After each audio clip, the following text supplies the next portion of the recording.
So, imagine discovering that like a brutal, all-consuming war actually ended months ago.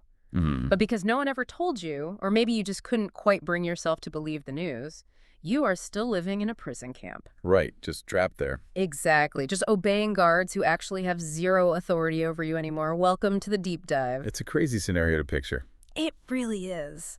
But before we unpack this incredible reality today, I want to just take a quick moment to pronounce a divine blessing over your day-to-day and, well, over your entire upcoming week. Yeah, definitely. May you experience profound peace, clarity, and just a really deep sense of freedom in whatever you are facing right now. That is such a powerful thought to start with, especially because that exact scenario, living in a prison camp long after the war is over, that's exactly the tension we are exploring today. Yeah, so the mission of today's deep dive is to unpack one of the most, I think, profound and genuinely misunderstood concepts in human history, which is grace and freedom. Huge topics. Right. And we are looking through this fascinating stack of sources you provided. Specifically, its translated study notes and this incredibly in-depth theological commentary on the biblical text of Romans chapter 6, verses 1 through 23. Yeah, it's a dense text, but it's so rich. It really is. Yeah. So our goal is to synthesize these texts and figure out what it actually means to be completely free. Because as it turns out, human beings are actually quite terrible at understanding freedom. We really are. I mean, we struggle with it so much. Yeah. And to grasp why, we have to look at the historical and, honestly, the psychological context of this text. Okay, set the scene for us. So the Apostle Paul had just delivered this sweeping, radical message in the previous chapter. He basically argued that God's grace is so vast that it covers all human sin. Right. The way he phrased it was essentially where sin increases, grace superabounds, which is this overwhelming, massive concept. Yeah. But almost immediately, this sparked a massive controversy. Because, of course, human nature immediately looks for the loophole. Oh, absolutely. I was reading through the notes, and it mentions these groups of people called libertines or antinomians. And they started arguing with Paul using this twisted, almost impressively twisted logic. And just to define that term for the listener for a second, antinomian literally means anti-law. Right. Against the law. Yeah, these were people who thought that because grace is completely free, moral rules just no longer apply to them at all. Right. They constructed this seemingly bulletproof, albeit super cynical argument. They basically said, well, if God's primary characteristic is that he loves forgiving. Which he does. Right. And if my sin serves as the dark backdrop that highlights how amazing his grace is, shouldn't I just sin as much as physically possible? It's like I'm doing God a favor by sinning. Exactly. It's like my sin allows his grace to increase. It's the ultimate attempt to just game the cosmic system. It is so recognizable, though. I mean, it's like the kid asking the teacher, well, if there's no penalty for turning the homework in late, why should I ever do it on time? We are constantly looking for a way to have our cake and eat it too. Always. And Paul's response to this antinomian logic is just this visceral, resounding by no means. Or as some of the older translations put it, God forbid. Right.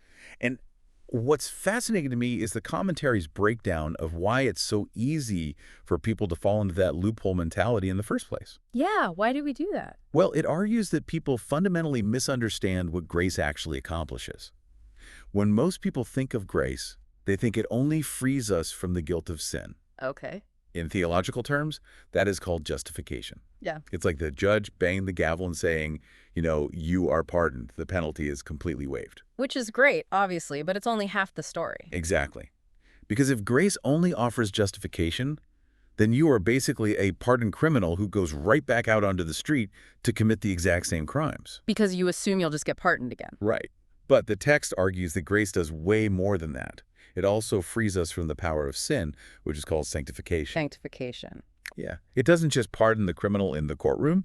It actively breaks the chains that cause them to offend in the first place. Oh, that makes sense. Actually, I found a historical analogy in the notes that makes this distinction incredibly clear. Oh, the 1865 one. Yes. So it's set in the United States in 1865.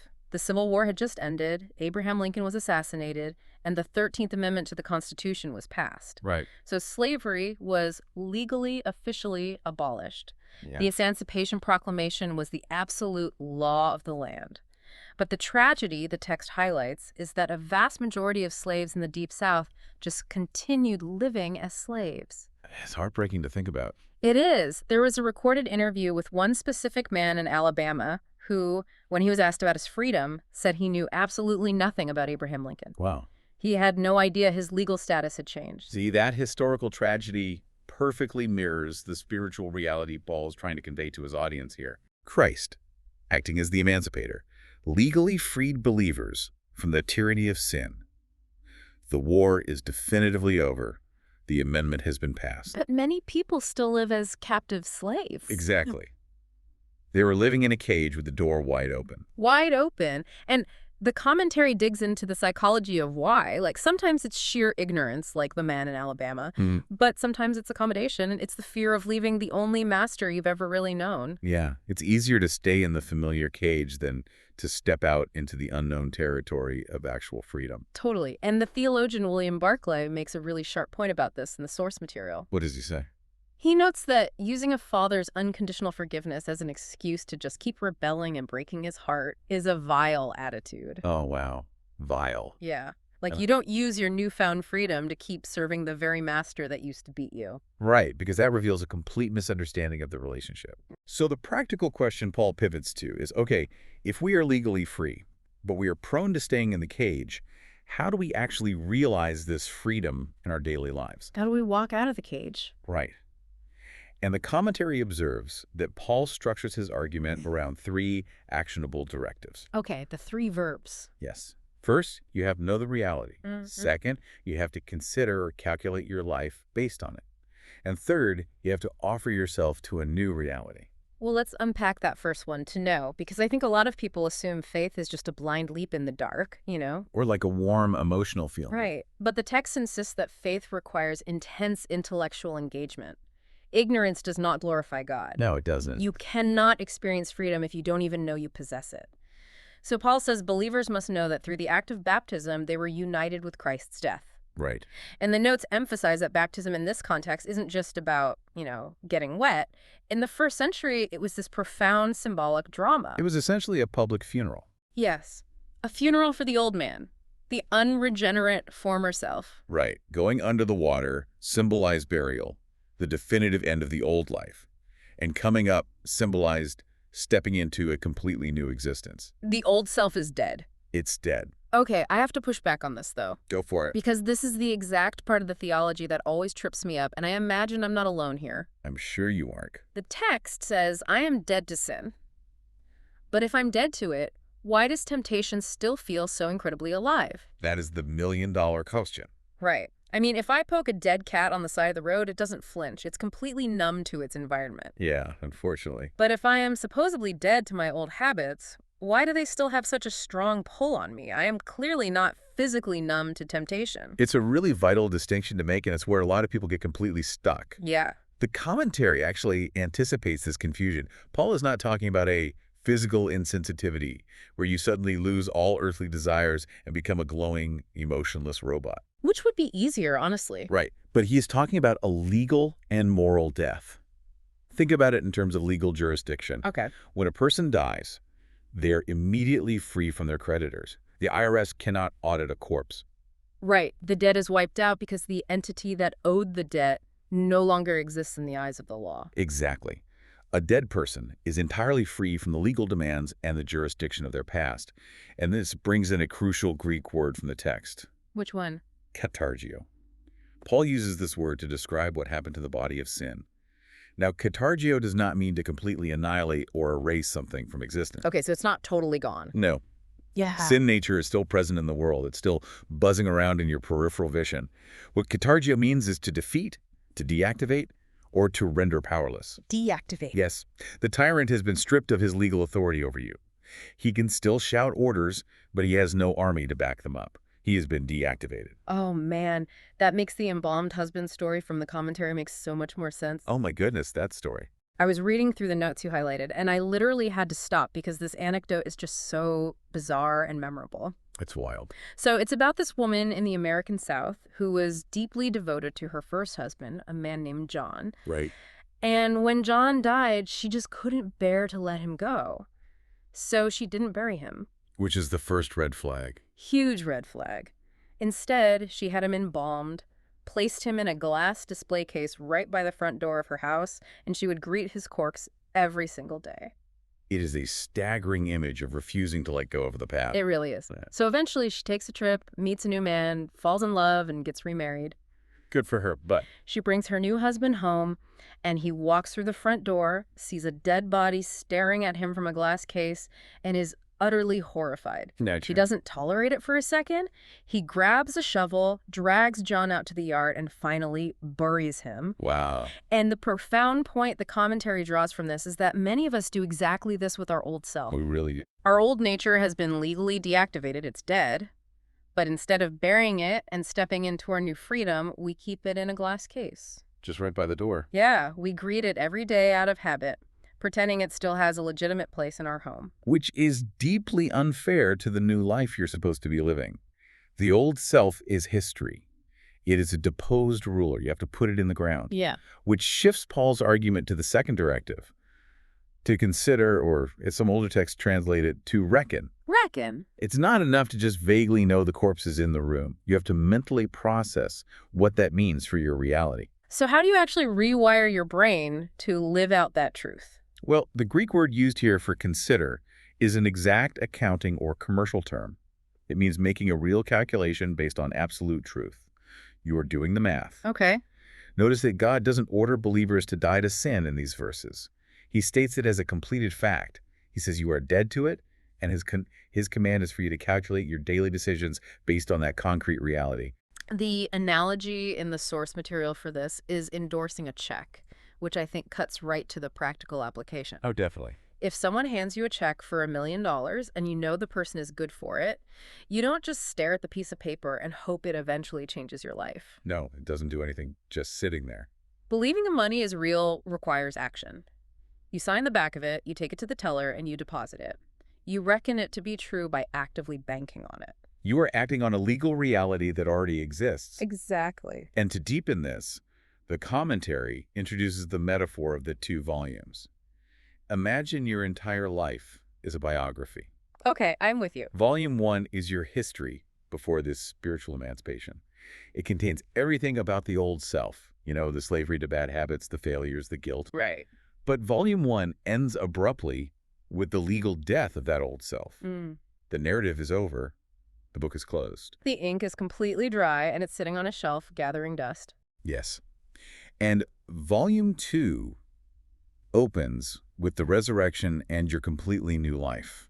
What the text is arguing is that it is completely incoherent, almost delusional, really, to try and live your daily life following the plot lines of Volume 1. Because that book is already permanently closed. Exactly. You are a character in Volume 2 now. The rules of the story have changed.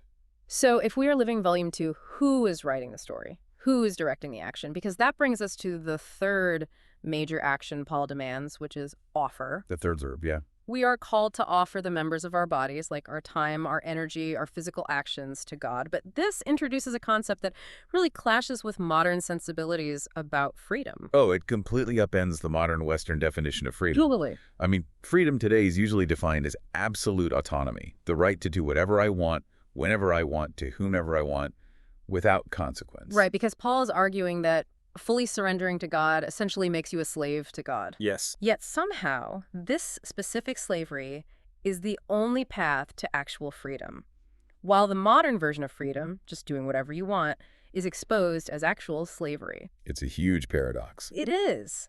The commentary brings in a quote from St. Augustine here that captures the paradox perfectly. He says, "The more a slave to Christ I am, the freer I feel." It's beautiful. But how on earth does that mechanism actually work? Right. Well, we have to view this through the lens of the two kingdoms presented in the text. In Paul's worldview, you are always living in one of two realities. Okay. In the first kingdom, sin is not just a mistake you make or a bad habit. It is a sovereign tyrant. Wow, a tyrant. It is a dictator that demands conscription. It drafts you into its military, issues you weapons of unrighteousness, and orders you to use them to destroy yourself and others. So the idea that you can just be a free agent floating neutrally in the middle is a complete myth. A total myth. Human beings are designed for worship and obedience. Yeah. You will inevitably serve whatever you offer yourself to. The text says, we must give sin the red card. We have to expel it from the field entirely. But the only way to expel one master is to submit to a more powerful one. The commentary uses an analogy about alcoholism to explain the psychology of this, and I think it really clarifies how agency works in this context. That's a great example. Think about a person who is deeply addicted to alcohol. In the grip of that addiction, they physically cannot stop drinking. Right. The drive, the chemical compulsion, the psychological need is so strong that they are utterly dominated by it. They are a slave to the bottle, even if they claim they are just freely choosing to drink. Because they can't actually choose otherwise. Exactly. But when that person experiences true recovery and freedom, the dynamic changes. They reach a state where they have the power to say no. They cannot drink. The mechanism of their will is finally restored. They are no longer dictated to by the chemical tyrant. They aren't trapped underneath the glass anymore. They have dominion over it. True freedom, according to this text, isn't the ability to just sin all you want without consequences, because that just leads straight back to addiction and destruction. Right. True freedom is finally having the agency to not sin. It's having the power to look the tyrant in the eye and refuse the order. And having that agency, choosing which master you serve, completely determines the final trajectory of your life. It's everything. Which brings us to the ultimate, famous conclusion of Romans chapter 6, verse 23. The logic is simple. If you are a slave to a master, eventually payday arrives. You get compensated for your service. Exactly. This is the big finale of the argument. Wages versus gifts. Yes. And Paul uses very specific, gritty military terminology here to drive his point home. When he talks about the wages of sin, the Greek word he chooses is opsonia. Opsonia. Right. And in the ancient Roman world, opsonia was a soldier's pay. Like their literal salary. Exactly. Sometimes it was money, sometimes it was rations or salt, but it was compensation you earned with your literal blood, sweat, and tears. You worked hard for it. It was something fully deserved and legally owed to you by your commander. It's a contractual obligation. You put in the grueling work, you endured the marches, and the commander is forced to pay you what you're owed. Yes. So Paul is saying that sin is an employer that pays you exactly what you have earned, no more, no less. And that paycheck, the opsonia for a life dedicated to the tyrant, is death. It's bleak. Spiritual, physical, eternal death. It's a grim payday. It is the ultimate tragedy of the human condition. You toil your entire life, defending the very cage that holds you, working for a master who ultimately pays you by destroying you. But then Paul contrasts this opsonia with a completely different concept to describe God's kingdom. He uses the word charisma. Which is where we get the word charismatic, Exactly. right? But in this context, charisma means a totally free, unmerited gift. It's the complete opposite of a wage. It's not something you can earn or demand. Right. To stick with the military metaphor, charisma is like a victorious general who, out of sheer generosity, decides to bestow a massive fortune or a tract of land on a soldier who didn't earn a dime of it. They didn't do anything for it. Nothing. The soldier didn't fight for it. The general just gave it out of grace. God does not pay us the opsonia, the wages we actually earned in volume 1 of our lives. Thank goodness. Instead, he steps in and gives us the charisma, the free gift of eternal life in volume 2. The ultimate takeaway from these sources is this supreme antithesis. It lays out the two paths of human existence. Right. The road of self-gratification, of constantly hunting for the loophole, of serving the old tyrant. It earns a literal paycheck of spiritual death. You get what you earned. Yeah. But the road of offering yourself to God, of calculating your life based on the fact that you are a new creation, it grants a completely free gift of eternal life. It radically shifts the paradigm. Yeah. You aren't fighting to earn the gift. Yeah. You are fighting because you already possess it. It really reframes the whole idea of what we are struggling against every single day. It totally changes it. Which leaves us with a final thought to mull over, something for you to explore that builds on all the history, theology, and psychology we've unpacked today. Let's hear it. If sin's legal power over you has truly been deactivated, if it has been catargio, unplugged, deposed, and stripped of its authority, what if your greatest daily struggle isn't actually fighting some massive, invincible monster? Wow. What if your greatest struggle is simply refusing to follow the imaginary orders of a deposed tyrant who has already lost his crown? That is so good.